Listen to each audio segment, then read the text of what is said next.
ayer vimos el tema de Tejiat HaMetim, vimos el principio, ¿no? Sí. Dijimos que Tejiat HaMetim es en la época del Mashiach.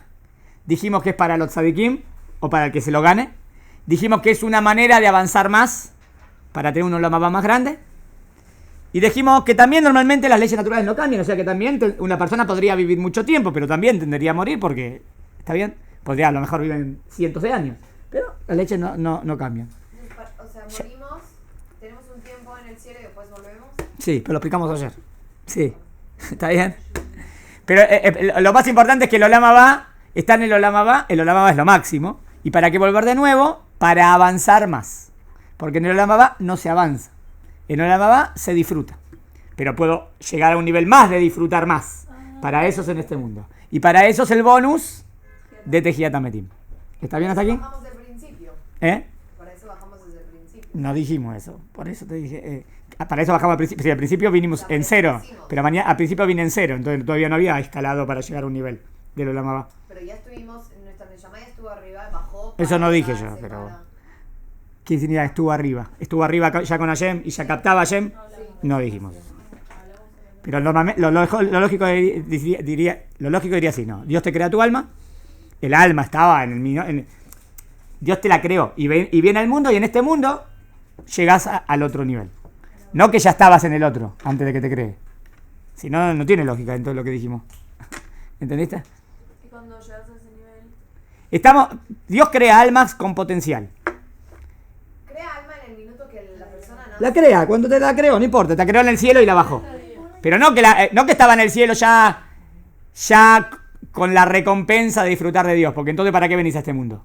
Este mundo es para avanzar, ¿no? No, es igual para que para avanzar. Está bien, pero entonces tenés las dos posibilidades. La primera, este mundo, segunda, Tejiat HaMetim, no. Y una primera antes que venga. ¿Para qué la antes? ¿Entendés? La antes es cuando te creó. Tenés tres. Creación del alma y bajar al mundo. ¿Bajar al mundo para qué? Para que trascienda. ¿Qué hace en este mundo? Trasciende. Llega al olam haba, que es un nivel súper alto. Muy bien. Pero en ese nivel súper alto no puede elevarse más. Entonces Dios dice, a los que se merezcan le voy a dar una más, un bonus. Volver en la época del Mashiach. Y en la época del Mashiach, ¡wow! Haces todavía un salto tremendo. Porque tenés un salto de crecer muchísimo más que en otros niveles que no tenías el nivel del Mashiach. Y después de muchos años que viviste Baruch Hashem así, te vas de nuevo al olam haba. Y el olam haba se mantiene para siempre. Tejiat HaMetim es momento del Mashiach para volver a crecer y así estar en el olam haba. Exactamente. Así lo aplicamos. Exacto. Es volver al periodo más fácil para elevarnos. En olam haba no se puede crecer. En olam haba se mantiene para siempre donde está. No, es en un placer eterno. No hay, wow, es genial, súper. Pero ahí también hay muchísimos niveles. Seguro que mejor el más, ¿no? Claro, entonces Tejiat HaMetim es para darnos una oportunidad para volver. Exacto. ¿Se entendió? Esto lo explicamos ayer. ¿Está bien hasta acá? Sí. Ahora el Rab quiere tratar otro punto más. Bueno, otra pregunta. No se enoje, pero... No me enojes, yo sé. Yo dije. Gilgul Neshama tiene que ver con eso también. Ayer dijimos que no hablamos de Gilgul, después vamos a hablar de Gilgul. Está bien. Pero vamos a hablar de Gilgul. No es de los principios de... No, pero quiero saber su opinión sobre eso. Después vamos a ver. Bueno, entonces leo. Ayer explicamos que el último de los 13 principios de la fe judía es la creencia de Tejiat HaMetim. Resurrección. Dijimos resurrección, no reencarnación, resurrección. También dijimos que todos los días, 3 veces por día, mencionamos en nuestra tefilá principal, la Amidá, que Hashem exclusivamente es el que posee el poder de restaurar la vida. El único que puede hacer esto es Hashem. Sobre este punto quiero hablar acá el Rabbi Yosef Bitton. Que el único que puede crear vida es Dios. Hoy y mañana vamos a tratar en este artículo y en el otro, de tratar un poco más profundamente este importante concepto. En Bereshit leemos que el Creador creó la vida a través de la materia inorgánica. ¿En qué días dice que creó la vida? Que seres con vida. En el 5.º día cuando creó los peces y las aves, en el 5.º día a través del agua, y en el 6.º día cuando creó al ser humano, a través de la tierra. ¿Está claro? En el 5.º día dice desde las aguas y en el 6.º día desde la tierra. En los 2 días dice que creó vida. ¿Quién es el único que puede crear eso? Dios. Y ahí aplica el verbo crear, bará. ¿Está bien hasta aquí? Sigo. La creación de la vida a partir de la materia inorgánica marca una frontera que el hombre no puede cruzar. ¿Me explico?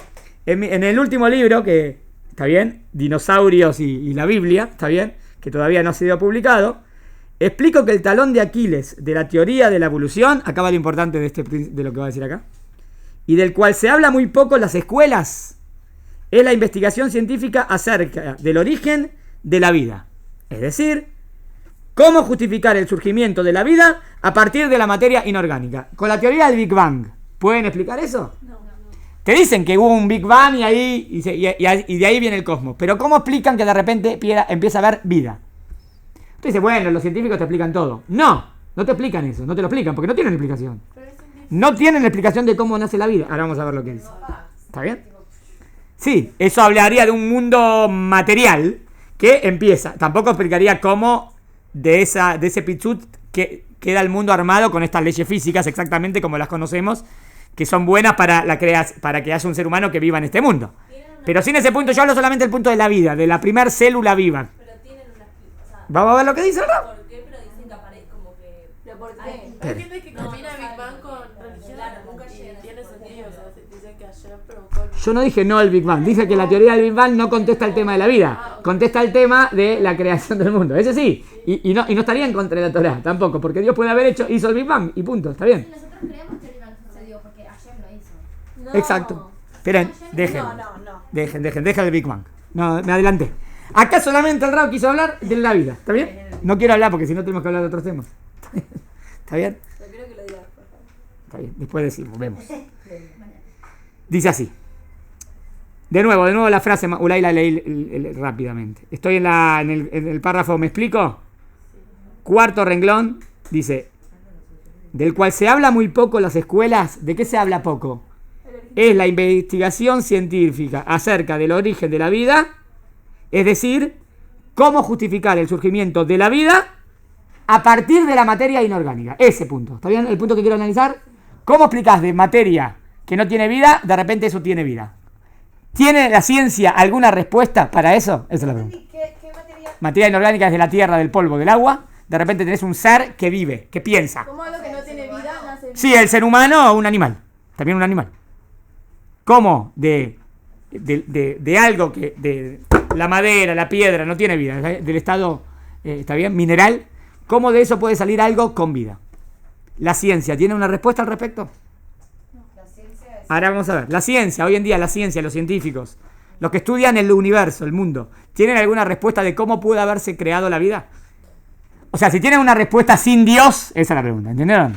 Claro. Acá, porque yo quiero decir que el único que puede hacer eso es Dios. ¿Hay alguna respuesta sin Dios a explicar cómo la vida aparece? Ahí vamos a ver lo que dice. Él dice que ese es el punto, el talón de Aquiles. ¿Qué es el talón de Aquiles? El punto flojo. ¿Está bien? La metáfora del talón de Aquiles. Si bien el tema es demasiado extenso, para resumirlo en pocas palabras, lo que el lector debería saber es que la ciencia moderna, esto es lo que le interesa decir a él, no tiene una respuesta ni definitiva ni convincente para explicarlo. No tienen respuesta para explicar cómo aparece la vida. A principios del siglo XX, ¿qué se pensaba? Miren, en el apogeo del positivismo, los científicos creyeron que muy pronto, una vez que se explicara cómo comenzó la vida en nuestro planeta, sería muy sencillo recrear la vida en un laboratorio. Eso es lo que pensaban que iban a hacer. Pensaron que dentro de poquito íbamos a explicar cómo se creó la vida y después pensaban que en un laboratorio iban a hacer vida. Hasta hoy en día, ¿pueden hacer vida? No. ¿Y los clones? No son vida. Porque No es vida a partir de la nada, es vida a partir de la vida. Vida es otro tema, copiar. Pero eso no es dar vida. Nosotros estamos analizando si podés de la algo inerte dar vida, ¿entendieron? Trabajar cuando ya tenés la vida, porque ya tenés la vida que Dios creó. Ahí podés trabajar otros temas, pero no de la nada, ¿entendieron? vida no se puede. De eso. Ya que si la vida surgió como consecuencia, y aquí sería la explicación de ellos, ¿no?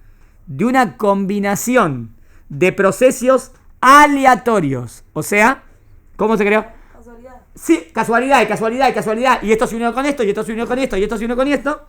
Que se produjeron a través de millones de años.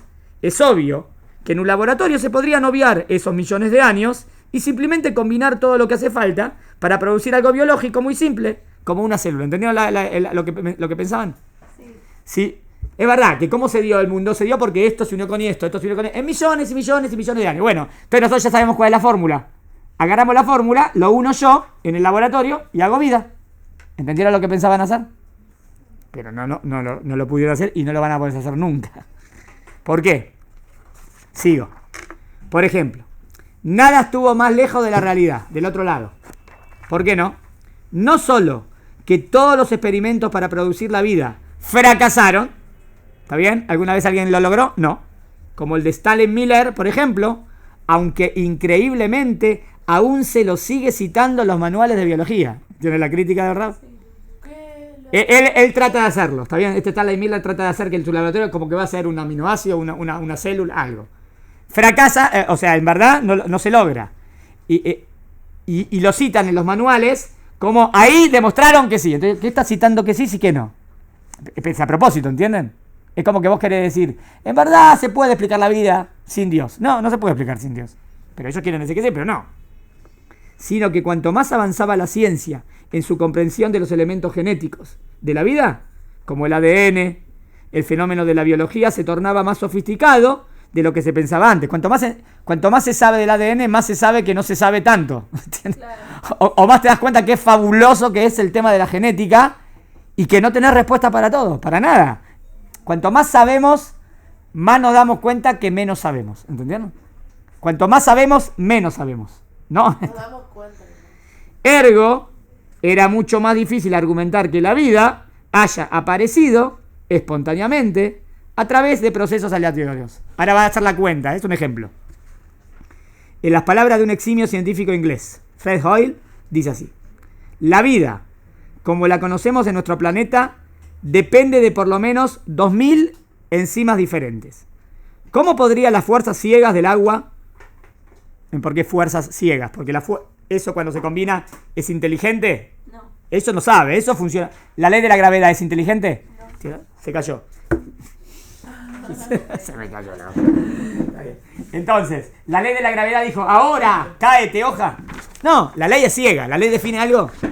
¿Entienden? Las leyes son ciegas, no tienen inteligencia. ¿Cómo esa ley ciega une las 2000 enzimas? ¿Cómo podrían las fuerzas ciegas del agua u otros elementos lograr ensamblar todos los ingredientes químicos necesarios para combinar esas enzimas? Miren la probabilidad, para que sepa que es un número, el que entiende, es imposible esto.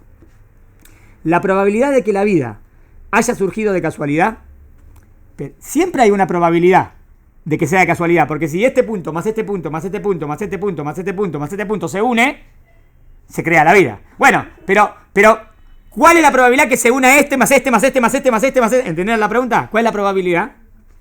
A partir de material inorgánico. Es de 1 sobre 10, miren el número, a la 40.000 potencia, o sea, 40.000 ceros. Es un número, uno dice 40.000, entonces suena como que es algo chiquito. Es un número imposible.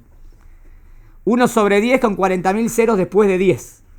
Un número lo suficientemente grande como para enterrar a Darwin y a toda su teoría de la evolución. ¿Me explico? Sí. El número o sea, si querés calcular, según la ciencia, cuánto tiene el universo hoy en día, ¿cuánto calcula la ciencia que tiene el universo? Dice que tiene 15.000 millones de años. Bueno, dice, ¿cuántos segundos hay en 15.000 millones de años? Un número gigantesco, ¿no? Será 1 a la 10, no sé, Ulay son 80 ceros.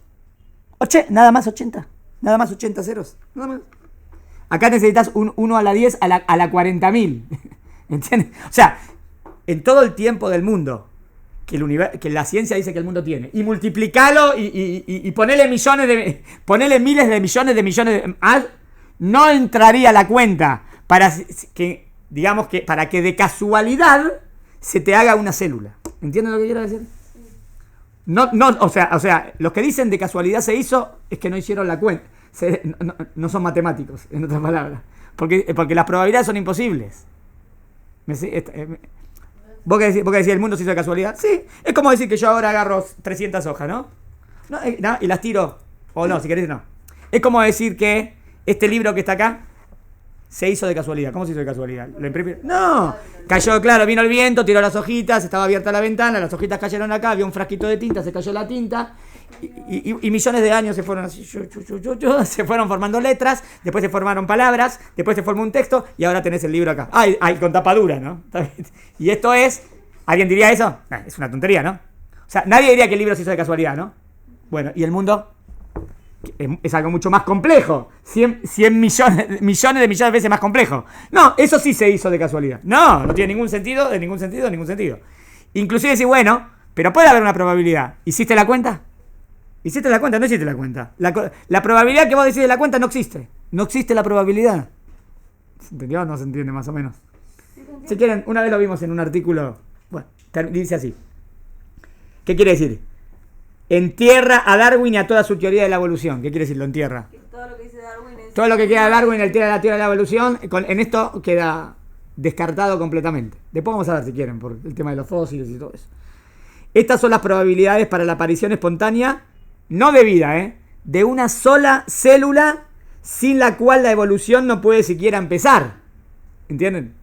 Y ni hablar de las incluso más remotas probabilidades de que aparezcan sistemas orgánicos más avanzados. O sea, 1 en 10 a las 40.000 ceros para hacer una célula. Nada, no para crear un pez. Nada. Imposible. Como un órgano en un animal, inclusive un órgano, o un ser humano. En otras palabras, si quieren habría que hacer... Es que nosotros no sabemos las cuentas. ¿Cómo hace la cuenta de cuántos segundos hay en 15.000 millones de años? Se la cuenta. ¿Cuánto hay en una hora? ¿Cuánto haces en un año? ¿Cuánto es en 10 años? ¿Cuánto hay en 1000 años? ¿Cuánto hay en 1 millón de años? ¿Cuánto hay en 1000 años? ¿Cuánto hay en 1000 millones de años? ¿Cuánto hay en 15.000? Hace la cuenta. 1 a la 10 a la 120. Nada más. Nada más. Es un número gigante. Entonces 1 a la 10 a la 40.000 es un número inexistente. ¿Entiendes lo que quiere decir? Imposible de que se dé. En otras palabras. La regla es esta. A ver si entienden. Si la probabilidad es ínfima, súper imposible, y se da justamente esa probabilidad, ¿eso de qué te habla? De que no es casualidad. En otra palabra, todo tiende al desorden. Todo tiende al desorden. Entonces, ¿cómo explicas el orden? Que está todo ordenado. Que hay un ordenador. ¿Entendieron la lógica? Esa es la lógica de la existencia de Dios. Sí, pero aparte es verdad. Todo tiende al desorden. Y exactamente está ordenado, entonces eso significa que necesariamente tiene que haber un ser que lo ordene. Y ese sería Dios. ¿Entendieron? La prueba lógica, es una prueba lógica. Es una prueba bastante... De las pruebas más absolutas de la existencia de Dios es esa. Todo tiende al desorden, entonces ¿cómo está ordenado? Todo tiende al desorden, entonces ¿cómo existen las leyes físicas? Que justo... ¿Cómo puede ser que el planeta Tierra está justo en la distancia necesaria para que vivamos? Qué casualidad, ¿no? Se dio de casualidad. ¿Qué casualidad? Porque... súper imposible que se dé, pero se dio. Eso te dice que hay alguien que lo puso así. ¿Qué quiere decir que todo tiene desorden? Que hay una ley, ¿cómo se llama la ley esta? ¿Entropía? Hay una ley que significa, todo tiene desorden, significa que, por ejemplo, si yo tiro las cosas, no van a quedar todas ordenaditas, ¿no? Eso, o sea, la ley, la idea sería que la lógica tendiría a lo desordenado, no a lo ordenado. O sea, nada puede ser ordenado porque sí. Exactamente. Si es ordenado, es porque alguien lo ordenó. ¿Entendieron? Tipo, lo salvaje no es ordenado. Sí. Que es lo... Sí, no sé, la palabra salvaje. Anteva, el árbol no crece. No, pero La naturaleza es ordenada. La naturaleza es ordenada porque hay invierno, verano, eso, fotosíntesis, cómo crea, cómo existe el oxígeno, cómo se funciona. Una ley aplica a la otra y una ley se ayuda a la otra para que exista el ecosistema. Eso es orden. El ecosistema es orden.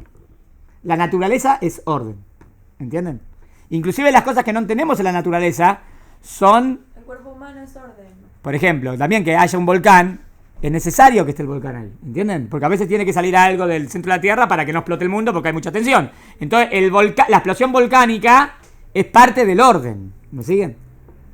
Es parte para que se mantenga el planeta Tierra. No es desorden. Y los vientos ciclones y los anticiclones y cómo funciona el viento, todo es orden.